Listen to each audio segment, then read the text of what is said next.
महाभारत युद्ध से जुड़ी हुई एक ऐसी बात जिसे जानकर लिटरली आप सर चौंक जाएंगे, आप पूरी तरह से चौंक जाएंगे।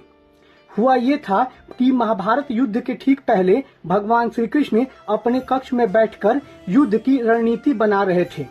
तभी एक राजा आते हैं, उनके कक्ष के ठीक सामने खड़े हो जाते हैं और भगवान श्री कृष्ण से आज्ञा मांगकर उनके कक्ष में प्रवेश करते हैं। वो उडुपी के राजा रहते हैं। भगवान श्री कृष्ण उनसे आने का कारण पूछते हैं तो उडुपी के राजा कहते हैं कि हे प्रभु, मैं ना तो पांडवों के पक्ष से युद्ध लड़ सकता हूँ, न ही कौरवों के पक्ष से युद्ध लड़ सकता हूँ। भगवान श्री कृष्ण उन्हें एकटक देखने लगते हैं, जैसे भगवान श्री कृष्ण उनसे पूछ रहे हो तो आप करना क्या चाहते हैं।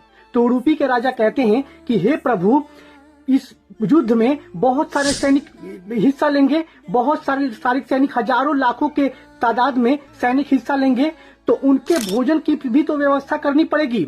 तो हमारा जो राज्य होगा वो सभी सैनिकों के भोजन की व्यवस्था करेगा।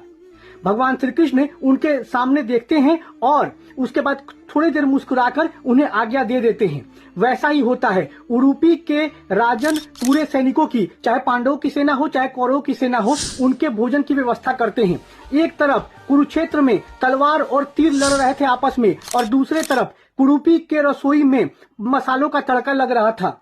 लेकिन अब आश्चर्य की बात सुनिए, कभी भी किसी दिन ये नहीं होता था कि भोजन ना तो कम पड़ता था सैनिकों के लिए और न ही भोजन बर्बाद होता था। ये बात जब युधिष्ठिर को पता चली तो युधिष्ठिर एक दिन उडुपी के जहां पर रसोई बन रहा था, उडुपी राज्य में जहां पर रसोई बन रहा था, वहां पर जाते हैं और जाने के बाद उडुपी के राजा से पूछते हैं कि हे राजन, आप भोजन कैसे बनाते हैं, इतनी सटीक व्यवस्था कैसे करते हैं, ना भोजन बर्बाद होता है और ना ही भोजन जो है किसी के लिए कम पड़ता है। तो उडुपी के राजा कहते हैं कि हे युधिष्ठिर, ये जो महाभारत युद्ध हो रहा है ये पूरी तरह से भगवान श्री कृष्ण की लीला है।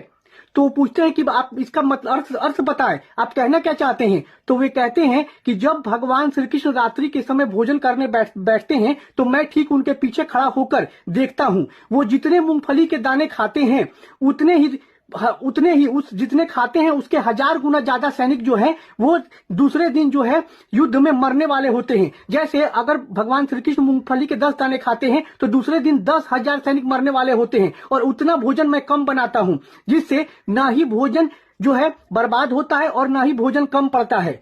और तभी से महाभारत काल से ही उडुपी जो राज्य है उस समय से लेकर और आज तक जो है दूसरों को भोजन करवाता है, दूसरों के लिए लंगर भी लगवाता है और भोजन भी करवाता है।